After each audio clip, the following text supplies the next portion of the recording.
বীরভূম জেলার সফরে রয়েছেন মুখ্যমন্ত্রী মমতা বন্দ্যোপাধ্যায়। আজ সন্ধ্যায় তিনি পৌঁছেছেন বীরভূমে। অনুব্রত মণ্ডলের সঙ্গে মুখ্যমন্ত্রীর সাক্ষাৎ মিনিট 25-এর সাক্ষাৎ হয়েছে বলে জানা যাচ্ছে।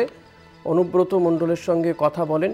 সাম্প্রতিকে বীরভূমে কাজল শেখ এবং অনুব্রত মণ্ডলের মধ্যে যে সম্পর্ক, সেই সম্পর্ক নিয়ে একাধিক বার্তা গিয়েছে দলনেত্রীর পক্ষ থেকে। এবার অনুব্রত মণ্ডল মুখ্যমন্ত্রীর কাছে পৌঁছে যান। জানা যাচ্ছে যে চপমুড়ি নিয়ে তিনি মুখ্যমন্ত্রীর কাছে যান। এক্সক্লুসিভ সেই ছবি আপনারা দেখতে পাচ্ছেন কলকাতা টিভিতে। বোলপুরে মুখ্যমন্ত্রী রয়েছেন এই মুহূর্তে, আর তার জন্য চপমুড়ি পেঁয়াজি হাতে অনুব্রত মণ্ডল শটান হাজির হন। মিনিট 25 দুজনের মধ্যে কথা হয়। সোমবার প্রশাসনিক সভায় থাকবেন অনুব্রত মণ্ডলও, মুখ্যমন্ত্রী প্রশাসনিক সভায়। এরপরে মুখ্যমন্ত্রী ভাষা সন্ত্রাসের বিরুদ্ধে সোচ্চার হয়ে পথে নামবেন বীরভূমে। সেখানেও দেখা যেতে পারে অনুব্রত মণ্ডলকে। বোলপুরে রাঙাবিতান গেস্ট হাউসে কেষ্টর সঙ্গে সাক্ষাৎ মুখ্যমন্ত্রীর মমতা বন্দ্যোপাধ্যায়ের। এই মুহূর্তে বীরভূমে জেলা সভাপতি নেই, জেলা সভাপতি পদ থেকে সরিয়ে দেওয়া হয় অনুব্রত মণ্ডলকে। তার পরিবর্তে কোর কমিটি বীরভূমে সাংগঠনিক দেখভাল করছে।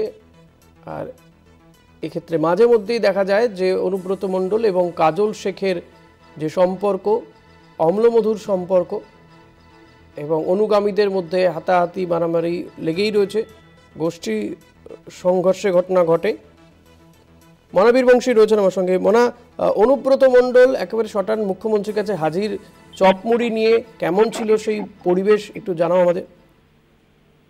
দেখো ঋষিকেশ, একেবারে তাই। তুমি জানো যে বিশেষ করে অনুব্রত মণ্ডল তিনি তার যে জেলা সভাপতি পদ তিনি আগেই খইয়েছেন, তারপর তাকে শুধুমাত্র কোর কমিটির একজন সদস্য করে রাখা হয়েছে। কিন্তু ঠিক এমতো অবস্থায় অনুব্রত শিবির একেবারে দুমড়ে মুচড়ে ভেঙে গেছিল। অনুব্রত যারা গোষ্ঠী, তুমি জানো যে বীরভূমে বরাবরই কেষ্ট এবং কাজলের দুটো গোষ্ঠী কিন্তু থাকে। স্বাভাবিকভাবে দেখো আজকে এই যে বীরভূমে মুখ্যমন্ত্রী এলেন, তিনি এই যে জেলা সফরে রয়েছেন, আজ আগামীকাল থাকবেন, পরশুদিন তিনি সরকারি কর্মসূচি দিয়ে বেরিয়ে যাবেন। দেখো তার আগে আমরা দেখলাম তাৎপর্যপূর্ণভাবে যে অনুব্রত এবং মুখ্যমন্ত্রী মমতা বন্দ্যোপাধ্যায়ের সাক্ষাৎ প্রায় 25 মিনিট রাঙাবিতান, যেটি সরকারি গেস্ট হাউস, সেই রিসোর্টেই মূলত মুখ্যমন্ত্রীর সাথে অনুব্রত তিনি কিন্তু 25 মিনিট সাক্ষাৎ করলেন, কথা বললেন। এবং দেখো অবশ্যই যে ট্র্যাডিশন, যে সংস্কৃতি আমরা বিগত দিনে দেখেছিলাম, অনুব্রত যখন সমন্বয় থাকতো, একা যখন নিজের বীরভূম জেলাটাকে নিজের হাতের তালুর মতো রেখেছিলেন, ঠিক সেই সময় আমরা দেখতাম যে অনুব্রত তার প্রিয় দিদির জন্য দিদি চপ মুড়ি বীরভূমে এলেই খেতে পছন্দ করেন, ভালোবাসেন।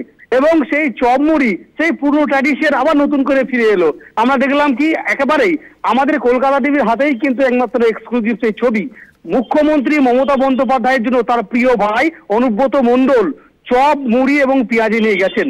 আমরা দেখতে পেলাম, আমরা জানতে পারছি যেটি হচ্ছে যে 50টি চপ, 50টি পেঁয়াজি এবং প্রায় 40-50 জনের মতো খাওয়ার মতো মুড়ি পরিমাণ মতো, সেই মুড়ি নিয়ে কেষ্টমণ্ডল কিন্তু রাঙাবিতানে ঢুকেছিলেন।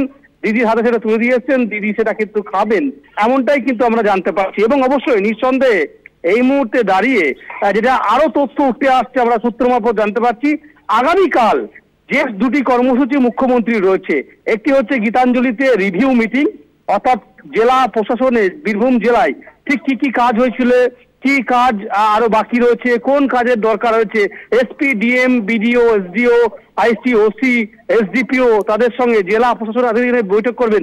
সেখানে অনুব্রত মণ্ডল থাকবেন। সূত্র জানাচ্ছে যে অনুব্রত যে আগের যেভাবে থাকে, আগের মতো দেখা যেত দিদির পাশে, দিদি যে অগ্রাধিকার দিতেন, দিদি যে জায়গা দিতেন, ঠিক সেরকম ভাবে তাকে দেখতে পাওয়া যাবে অনুব্রত মণ্ডলকে, এমনটা সূত্র জানাচ্ছে। অন্যদিকে তুমি জানো যে টুরিস্ট লজ মোড় থেকে, বোলপুর থেকে এই যে বাঙালি ভাষা, বাঙালির আক্রান্ত যে প্রতিবাদ মিছিল রবি ঠাকুরের পূর্ণভূমি থেকে শুরু করছেন মুখ্যমন্ত্রী, সেই মিছিলেও কিন্তু অনুব্রতকে দেখা যাবে। অর্থাৎ একটা চিত্র পরিষ্কার হচ্ছে, সূত্র বলছে যে মুখ্যমন্ত্রী যে তিনটি কর্মসূচি এই দুদিনের মাথায়, আজকে এসেছেন, রাতে থাকবেন, কালকে দুটি কর্মসূচি, পরশুদিন ইলামবাজার ব্লকে ইলামবাজারে সরকারি প্রকল্পের উদ্বোধন এবং শিলান্যাস, সেই সরকারি মঞ্চেও কিন্তু অনুব্রত থাকবেন, অনুব্রতর চেয়ার থাকবে, এমনটাই কিন্তু আমরা সূত্রমত জানতে পারছি। খুব স্বাভাবিকভাবে দেখো, এই খবর যখন সামনে আসছে তখন অনুব্রত অনুগামীদের মধ্যে কিন্তু একটা আলাদা খুশির হওয়া, একটা আলাদা খুশির একটা উচ্ছ্বাস কিন্তু দেখা যাচ্ছে। তার কারণ তুমি জানো যে বীরভূমে কান পাতলেই অনুব্রত ভার্সেস কাজল, এই যে গৃহযুদ্ধ একটা দ্বন্দ্ব, দেখা যাক এরপরে ছবিটার বদল ঘটে কিনা। মনে অনেক ধন্যবাদ তোমাকে।